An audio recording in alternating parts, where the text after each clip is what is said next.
Well, I've quickly learned to get rid of exams. First year I came in, I did exams, and I thought, you know what?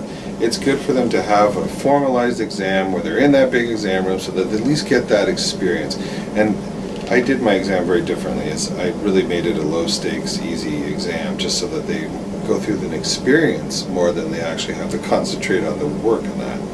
And it was interesting because they did enjoy that. And some of the questions were very more personal reflection.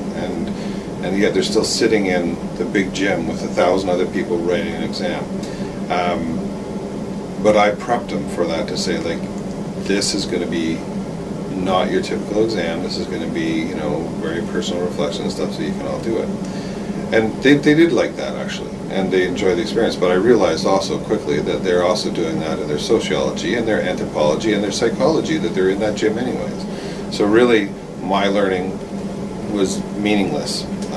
I just was giving them an easy exam. So I got rid of that and so what we do is then we do exam prep work, and we prepare them for what to expect in that and how to deal with that kind of anxiety of going into that. Because for some of them, going into a room there's more people in that room than there is in their community. It's quite overwhelming.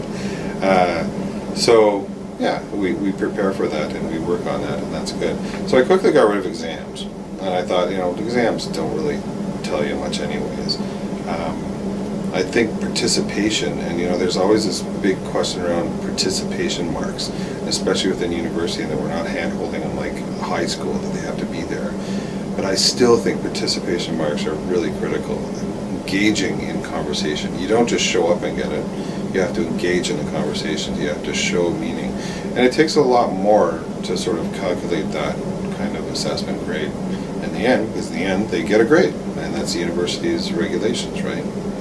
It's accredited university, you have to give a grade, so we do. But a lot of it is based on their participation.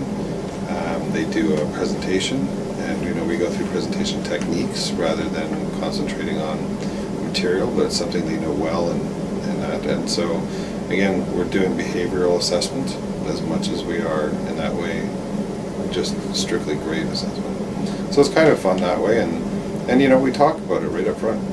How do we want to assess ourselves, and how they feel they want to be assessed, and give that feedback from them as well, which is really important. So it's not just stamping them. So I actually, in 1 year, I remember I had a final grade or final exam on there, and they said, I don't feel the exams will really do it, and we've already been through exams. And I said, good point, get rid of it. We got rid of it right on the syllabus.